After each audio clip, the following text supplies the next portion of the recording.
মাটির নিচে ৩,০০০ বছর ধরে চাপা পড়ে থাকা এক মমিকে হঠাৎ করেই বের করা হয়, কিন্তু এই মমির পেছনে লুকিয়ে ছিল এমন এক ভয়ঙ্কর রহস্য যা মানুষের সব ধারণাকেই পাল্টে দিতে পারে। ৩,০০০ বছর আগে এই মমিটি ছিল প্রাচীন মিশরের রাজপরিবারের সদস্য রাজকুমারী আন্নেত। তিনি ছিলেন ফারাওয়ের একমাত্র উত্তরাধিকারী। ছোটবেলা থেকেই তাকে নির্মম ও কঠোর শাসক হিসেবে গড়ে তোলা হয়েছিল। তিনি বিশ্বাস করতেন বাবা মারা গেলেই তিনি মিশরের রানী হবেন। কিন্তু ঠিক তখনই সবকিছু বদলে যায়। ফারাও এক দাসীর গর্ভে একটি পুত্র সন্তানের জন্ম দেন এবং ঘোষণা করেন সেই ছেলেই হবে পরবর্তী রাজা। এতে রাজকুমারীর সব স্বপ্ন মুহূর্তেই ভেঙে যায়। ক্ষমতা ফিরে পেতে তিনি এক অন্ধকার রাতে নিজের রক্ত উৎসর্গ করে মৃত্যুর দেবতা সেতকে আহ্বান করেন এবং তার সঙ্গে এক ভয়ঙ্কর চুক্তি করেন। বিনিময়ে তিনি পান রক্তলাল রত্নখচিত এক জাদুকরী ছুরি, যার নাম ছিল মৃত আত্মার ছুরি।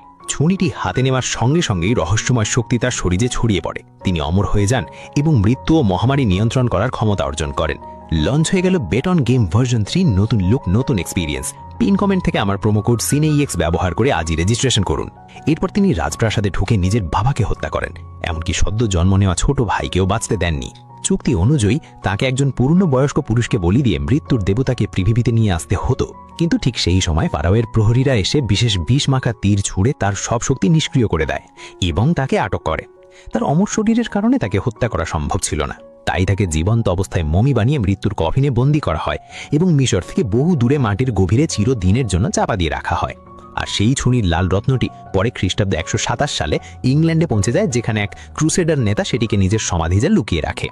কয়েকশো বছর পর একটি নির্মাণকারী দল সেই সমাধি আবিষ্কার করে। এরপর জ্যাক নামের এক ডাক্তারের নেতৃত্বে একটি গোপন সংস্থা পুরো জায়গাটির দায়িত্ব নেয়, কারণ তারা জানত ক্রুসেডাররা মিশর থেকে শুধু ধন সম্পদ নয়, ইতিহাসের সবচেয়ে ভয়ঙ্কর গোপন রহস্য নিয়ে এসেছিল। এরপর গল্পের দৃশ্য চলে যায় ইরাকের একটি প্রত্যন্ত গ্রামে, যেখানে মার্কিন সেনারা সন্ত্রাস বিরোধী অভিযান চালাচ্ছিল। নায়ক নিক একজন সেনা গোয়েন্দা, কিন্তু সে গোপনে যুদ্ধক্ষেত্র থেকে প্রাচীন নিদর্শন চুরি করে কালো বাজারে বিক্রি করত।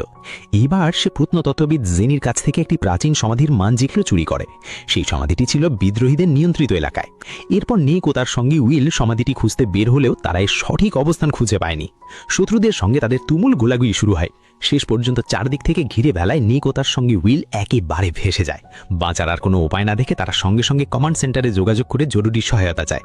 কিছুক্ষণের মধ্যেই সেনাবাহিনীর বিমান হামলা শুরু হয়, আর সেই হামলার কারণেই তারা অল্পের জন্য প্রাণে বেঁচে যায়। কিন্তু নিক কল্পনাও করেনি বিস্ফোরণের ফলে মাটির নিচে 1000 বছর ধরে চাপা পড়ে থাকা একটি প্রাচীন সমাধি উন্মুক্ত হয়ে যাবে।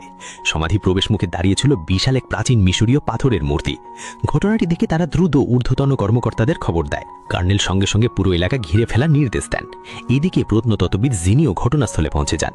শত্রুদের হাতে কোনো মূল্যবান নিদর্শন যাতে না যায় সে কারণে তিনি সমাধির ভেতরে প্রবেশ করে প্রাথমিক তদন্তের অনুমতি চান। কর্নেল তাকে মাত্র 2 ঘন্টা সময় দেন। নিরাপত্তার জন্য নিক ও তার সঙ্গে উইলকে জেনির সঙ্গে পাঠানো হয়। নামমাত্র সুরক্ষার জন্য হলেও আসলে তাদের কাজ ছিল নজরদারি করা। 3 জন দড়ি বেয়ে ধীরে ধীরে অন্ধকার ভূগর্ভস্থ সমাধিতে নেমে যায়। নিচে নেমে তারা দেখে জায়গাটি তাদের ধারণার চেয়ে অনেক বড়। দেয়াল জুড়ে খোদাই করা রয়েছে প্রাচীন মিশরীয় লিপি, কিন্তু কোথাও কোনো ধন সম্পদের চিহ্ন নেই। কিছুক্ষণ পর তারা একটি অদ্ভুত বিষয় লক্ষ্য করে। সমাধির বিভিন্ন জায়গা থেকে তরল পারদ ঝরছে এবং সব পারদ গিয়ে জমা হচ্ছে মাঝখানের একটি স্থলে। প্রাচীন মিশরীয় বিশ্বাস অনুযায়ী পারদ ব্যবহার করা হতো অশুভ আত্মাকে দমন করার জন্য। জেনি বুঝতে পারেন এটি কোনো সাধারণ সমাধি নয়, বরং এক ভয়ঙ্কর শক্তিকে বন্দী করে রাখার কারাগার। এরপর তারা শক্তিশালী আলো জ্বালিয়ে আরও ভেতরে এগিয়ে যায়। গভীরে পৌঁছে তারা দেখতে পায় পারদে ভরা বিশাল একটি গর্ত, যার চারপাশে 6টি অ্যানোবিস দেবতার মূর্তি দাঁড়িয়ে আছে। ভালোভাবে পর্যবেক্ষণ করে জেনি বুঝতে পারেন এটি অন্য সব ভারতের সমাধির মতো নয়। এখানে সমাধির রক্ষক মূর্তিগুলো বাইরে নয়, বরং গর্তের দিকে মুখ করে রয়েছে। অর্থাৎ এগুলো কাউকে রক্ষা করার জন্য নয়, বরং ভিতরে থাকা ভয়ঙ্কর কিছুকে আটকে রাখার জন্য তৈরি করা হয়েছে। তিনি নিশ্চিত হন এটি এক নিষ্ঠুর অপরাধীকে চিরদিনের জন্য বন্দী করে রাখার কারাগার, আর পারদই তার সিলমোহর। ঠিক সেই সময় উপরে থাকা কর্নেল জরুরি বার্তা পাঠান। একটি ভয়াবহ বালুঝড় দ্রুত এগিয়ে আসছে, তাই সবাইকে অবিলম্বে ফিরে যেতে হবে। কিন্তু প্রাচীন মিশরীয় সভ্যতার রহস্য উদ্ঘাটনে মরিয়া জেনি কিছুতেই ফিরে যেতে রাজি হন না। এ নিয়ে তার সঙ্গে উইলের তর্ক শুরু হয়। এদিকে নিক যন্ত্রটির কার্যপদ্ধতি মোটামুটি বুঝে ফেলেছিল, তাই আর দেরি না করে সে বন্দুক দিয়ে একটি লোহার শিকল গুলি করে ভেঙে দেয়। সঙ্গে সঙ্গে যন্ত্রটি সক্রিয় হয়ে যায়। বিকট শব্দে গিয়ার ঘুরতে শুরু করে এবং ধীরে ধীরে পারদ ভর্তি গর্ত থেকে উপরে উঠে আসে একটি বিশাল পাথরের কফিন। সেটিই ছিল 3000 বছর আগে জীবন্ত মমিতে পরিণত করা রাজকুমারী আমানেতের কফিন। অজান্তেই নিক তাকে মুক্ত করে ফেলেছিল। কফিনটি পুরোপুরি ওপরে উঠতেই সেটি ঠিক নিকের সামনে এসে থামে। কফিনের গায়ে খোদাই করা অদ্ভুত নকশা দেখেই 3 জনের শরীরে শীতল স্রোত বয়ে যায়। ঠিক সেই মুহূর্তেই ভয়ঙ্কর ঘটনা ঘটে। চারপাশের দেওয়ালের ফাঁক থেকে অসংখ্য উট মাকড়সা বেরিয়ে এসে সরাসরি উইলের দিকে ছুটে আসে।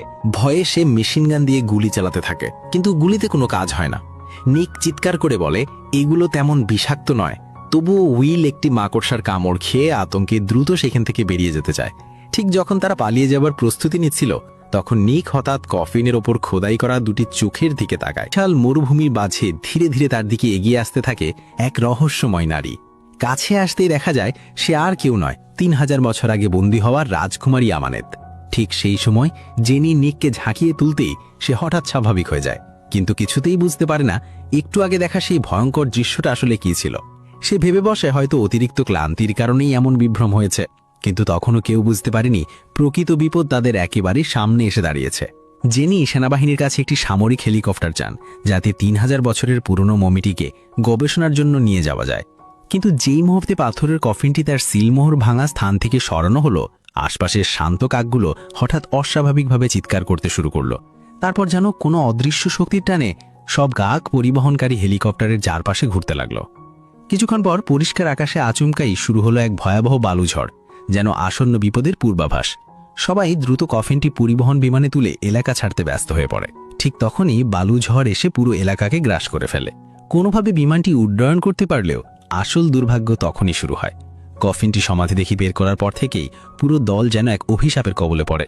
উইলকে আগে সমাধির ভেতরে মাকড়সা কামড়েছিল, এরপর থেকেই তার শরীরে অদ্ভুত পরিবর্তন শুরু হয়।